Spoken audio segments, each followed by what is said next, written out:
প্ৰথমতে আপোনালোক ইয়ালৈ অহাৰ কাৰণে ধন্যবাদ জ্ঞাপন কৰিছোঁ আৰু শেহতীয়াকৈ দেখিছে 6 তাৰিখৰ পৰা এগৰাকী যুৱতীয়ে মোৰ বিৰুদ্ধে বিভিন্ন অভিযোগ আনিছে। মই প্ৰথমতে এই অভিযোগখিনি অনাৰ পাছত সামাজিক মাধ্যমত ছাত্ৰ সন্থাৰ সাধাৰণ সম্পাদক হিচাপে সামাজিক মাধ্যমত মানুহে যিখিনি কথা কৈছে বা সামাজিকভাৱে মোৰ যিখিনি ক্ষতি হৈছে সেইখিনি ক্ষতিক লৈ মই আচলতে যথেষ্ট চিন্তিত হৈছোঁ আৰু এইটো সময়ত মই এটা কথা কৈছোঁ যে মই মানসিকভাৱে ভাগি পৰিছোঁ। কাৰণ ছাত্ৰ সন্থাৰ সাধাৰণ সম্পাদক হোৱাৰ পিছতো মই এগৰাকী মানুহ, মোৰ আৱেগ আছে, মোৰ ঘৰত আচলতে অভিভাৱক হিচাপে কেৱল মোৰ মা আছে। মোৰ মা মানসিকভাৱে ভাগি পৰিছে, মই মাক লৈ চিন্তিত। একে সময়তে যিগৰাকী যুৱতীয়ে তেখেতে ভৰ্তি হৈ আছে GMCত, সেই যুৱতীগৰাকীৰ স্বাস্থ্যক লৈ মই চিন্তিত হৈ আছোঁ আৰু মই মানুহ হিচাপে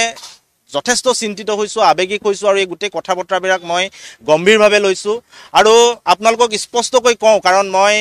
প্ৰতিটো মুহূৰ্ততে সামাজিক ক্ষেত্ৰত হওক, ব্যক্তিগত ক্ষেত্ৰত হওক, মই সদায় যিবিলাক কথা কওঁ সদায় স্পষ্টকৈ ক'বলৈ চেষ্টা কৰোঁ আৰু আজিও মই যিখিনি কথা ক'ম আপোনালোকক স্পষ্টকৈ ক'ম। আৰু মই প্ৰথমতে মোৰ এই বিপদৰ মুহূৰ্তত মানসিকভাৱে ভাঙি পৰাৰ সময়ত বহু লোকে মোক মানসিকভাৱে সহায় কৰিছে, মানসিকভাৱে মোক সক্ৰিয় হৈ থাকিবৰ কাৰণে, সুস্থ হৈ থাকিবৰ কাৰণে বহুতে মোৰ কাষত থিয় দিছে। মই প্ৰথমতেই সেইসকলক ধন্যবাদ জ্ঞাপন কৰিছোঁ আৰু যিসকলে ধনাত্মক সমালোচনা কৰিছে সেইসকলকো ধন্যবাদ জ্ঞাপন কৰিছোঁ। আৰু প্ৰথম কথাটো হৈছে যে যিগৰাকী যুৱতীয়ে মোৰ বিৰুদ্ধে অভিযোগ উত্থাপন কৰিছে সেই যুৱতীগৰাকীৰ সৈতে প্ৰেমৰ সম্পৰ্ক থকাটো মই অকপতে স্বীকাৰ কৰোঁ যে এই যুৱতীগৰাকীৰ সৈতে মোৰ প্ৰেমৰ সম্পৰ্ক আছিল আৰু মই ভাবোঁ প্ৰেমৰ সম্পৰ্ক থকাটো কোনো অপৰাধ নহয়। আৰু 21 চনত মই যুৱতীগৰাকীৰ সৈতে চিনাকি হৈছিলোঁ বিশ্ববিদ্যালয়ত পঢ়ি থকাৰ সময়ত। এখন বিশ্ববিদ্যালয়ৰ মিটিঙলৈ যাওঁতে যিখন ফটো সামাজিক মাধ্যমত প্ৰকাশ পাই আছে, সেই ফটোখন যিদিনাখন উঠিছিলোঁ সেইদিনাখন কিন্তু যুৱতীগৰাকীক মই চিনি নাপাওঁ। তাৰ পৰৱৰ্তী পৰ্যায়ত যুৱতীগৰাকীৰ লগত মোৰ চিনা পৰিচয় হৈছে, আমি প্ৰেমৰ সম্পৰ্কত আছোঁ, এই কথাটো সত্য। যোৱা এবছৰ ধৰি আমাৰ মাজত সংঘাতৰ সৃষ্টি হৈছিল আৰু সংঘাত সৃষ্টি হোৱাৰ পাছত লাহে লাহে সেই সংঘাতটো বাঢ়ি গৈছিল আৰু যুৱতীগৰাকীয়ে কোৱাৰ দৰে 6 মাহ ধৰি মোৰ তেওঁৰ লগত কোনো ধৰণৰ সম্পৰ্ক নাই আৰু তেওঁ যিখিনি কথা কৈছে মোৰ ঘৰৰ মানুহৰ লগত কথা বতৰা আটাইখিনি কথাই সত্য। তেওঁ মোৰ মাৰ লগতো কথা পাতিছে আৰু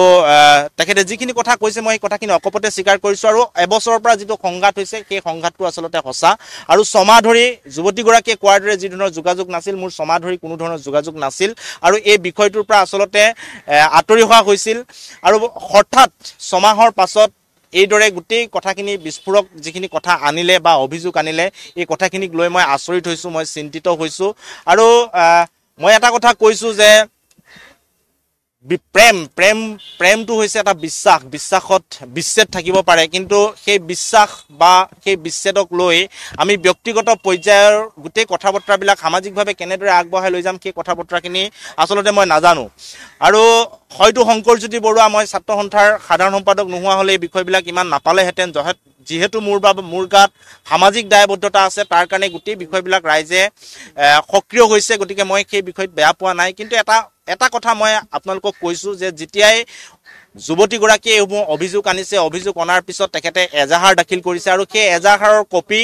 মই যেতিয়া ফেচবুক বা আন মাধ্যমত পাইছোঁ মই লগে লগে ন্যায়ালয়ৰ কাষ চাপিছোঁ আৰু তেওঁ এজাহাৰত যিবোৰ কথা উত্থাপন কৰিছে সেই কথাবোৰৰ সন্দৰ্ভত মই যুক্তি সহকাৰে ন্যায়ালয়ত মোৰ কথাবিলাক কৈছোঁ। আৰু 6 তাৰিখে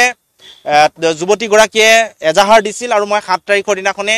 মোক কোৰ্টে অগ্ৰিম জামিন দিছে। শনিবাৰ দিনাখনে মোক জামিন দিছে, এইটো জামিনৰ কপি, ইয়াত গোটেইখিনি কথা লিখা আছে। লগে লগে মোক অগ্ৰিম জামিন দিছে আৰু তাই যিখিনি অভিযোগ উত্থাপন কৰিছে মোৰ ওপৰত সেই অভিযোগখিনিৰ ভিত্তিতেই মই জামিন লাভ কৰিছোঁ। আৰু 7 তাৰিখে জামিন পোৱাৰ পিছতো মই কিন্তু থানাত গৈ জামিনৰ কাগজখন যোৱাকালি দিছোঁ, কালি গৈ মই জমা কৰিছোঁ। আৰু পৰৱৰ্তী যিসমূহ কেছ, এতিয়া যদি আপোনালোকে সোধে সংঘাত কিয় হ'ল কি নহ'ল, এই গোটেইখিনি আচলতে ব্যক্তিগত কথা। আৰু যিহেতু এতিয়া কেছটো ন্যায়ালয়ৰ মজিয়ালৈ গ'ল, ন্যায়ালয়ৰ মজিয়ালৈ যোৱাৰ পিছত মোৰ যিখিনি বক্তব্য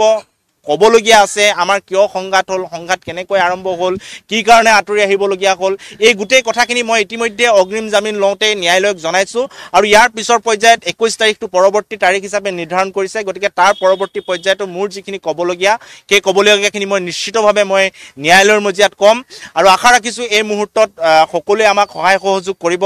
বিপদ আহিছে, এই বিপদক মূৰ পাতি লৈছোঁ আৰু মই কোনো কাৰণতে এই কথা বতৰাবিলাক অস্বীকাৰ কৰা নাই। আৰু কিন্তু যিখিনি কথা বতৰা কৈছে যে প্ৰতাৰণা কৰা, আন কৰা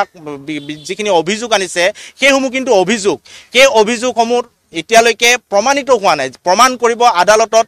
মোৰ যিখিনি ক'বলগীয়া মই সেইখিনি আদালতত দিম আৰু মই এটা কথা জানো যে যুৱতীগৰাকীৰ লগত মোৰ প্ৰেম আছিল সেই কথাটো মই অকপতে স্বীকাৰ কৰিছোঁ আৰু সেই প্ৰেম যেতিয়া আছিল তেতিয়া আমাৰ মাজত যি মধুৰ সম্পৰ্ক আছিল সেই সম্পৰ্কক মই আজিও শ্ৰদ্ধা কৰোঁ আৰু সেই কাৰণে কি কাৰণে সংঘাত হ'ল সেই কথাখিনি মই ৰাজহুৱাকৈ ক'ব বিচৰা নাই ৰাজহুৱাকৈ কৈ মই কাৰো আচলতে কোনো ধৰণৰ ব্যক্তিগত আক্ৰমণ কৰিব বিচৰা নাই আৰু কোনোবাই যদি মোক ৰাজহুৱাকৈ বিভিন্ন সামাজিক মাধ্যমত যুৱতীগৰাকীয়ে যদি ৰাজহুৱাকৈ মোক আচলতে বিচলিত কৰি বা বিভিন্ন ফটো আন বিষয়সমূহ ৰাজহুৱাকৈ তেখেতে প্ৰকাশ কৰি যদি তেখেতৰ মানসিক ভাৰসাম্য মানসিক পৰিস্থিতি ভাল নহয় বুলি কৈছে আৰু এই ধৰণৰ কাম কৰিলে যদি মানসিক পৰিস্থিতি ভাল হয় তেতিয়াহ'লে মোৰ তাত আপত্তি নাই কাৰণ মই এতিয়া ন্যায়ালয়ৰ দ্বাৰস্থ হৈছোঁ উকিলৰ লগত কথা বতৰা পাতিছোঁ আইনজ্ঞৰ পৰামৰ্শ লৈছোঁ ইতিমধ্যে অগ্ৰিম জামিন পাইছোঁ পৰৱৰ্তী যিসমূহ বিষয় যিখিনি এভিডেন্স থাকিব যিখিনি মোৰ কথা বতৰা ক'বলগীয়া থাকিব সেই কথা বতৰাখিনি মই ন্যায়ালয়ত ক'ম কাৰণ ৰাজহুৱাকৈ কোৱা কথা বতৰাখিনিয়ে কোৰ্ট অফ কণ্ডেম হ'ব ন্যায়ালয়ক অৱমাননা কৰা হ'ব গতিকে মোৰ সকলো তথ্য মই ন্যায়ালয়ত দিম আৰু যিয়ে আচলতে আইনী প্ৰক্ৰিয়াত যুঁজ দিব বিচাৰে এই যিসমূহ তথ্য থাকে সেই তথ্যসমূহ ন্যায়ালয়ত দিবৰ কাৰণে ব্যৱস্থা গ্ৰহণ কৰিব লাগে সামাজিক মাধ্যম বা আন জৰিয়তে মানুহৰ ব্যক্তিগত যি ধৰণৰ আচলতে হানি কৰাৰ চেষ্টা কৰে এই ধৰণৰ কথা বতৰাবিলাক মই উপযোগী নহয় বুলি ভাবোঁ গতিকে মোৰ হাতত যিবিলাক তথ্য আছে মই যিখিনি ক'বলগীয়া আছে মই সেই কথাখিনি ব্যক্তিগত কথা বতৰাবিলাক মই ৰাজহুৱাকৈ কাৰো আগত নকওঁ সেইখিনি মই ন্যায়ালয়ৰ ওচৰত দ্বাৰস্থ হ'ম ন্যায়ালয়ক ক'ম আৰু ন্যায়ালয়ৰ পৰা যি ৰায় আহিব সেই ৰায়ৰ পিছত মোৰ যিখিনি পৰৱৰ্তী পদক্ষেপ সেই পৰৱৰ্তী পদক্ষেপখিনি মই গ্ৰহণ কৰিম হয় মই কোৰ্টৰ পৰা যেতিয়া বেইল পোৱা যায় সেই বেইলখন থানাত জমা দি এটা ৰিচিপ্ট কপি আনিব লাগে আৰু মই সেই ৰিচিপ্ট কপিটো আনিবলৈ গৈছোঁ আৰু ৰিচিপ্ট কপিটো আনিবলৈ যাওঁতে মোৰ পৰা ষ্টেটমেণ্ট লৈছে গোটেই ঘটনাটোত কি কি ঘটনা সংঘটিত হৈছে আৰু মই যিখিনি কথা ন্যায়ালয়ত কৈছোঁ অগ্ৰিম জামিনৰ কাৰণে সেই একেখিনি কথাই মই দিছপুৰ আৰক্ষী থানাত কৈছোঁ যিকোনো খবৰৰ বাবে যোগাযোগ কৰক 70901730 অথবা 7099017990 নম্বৰত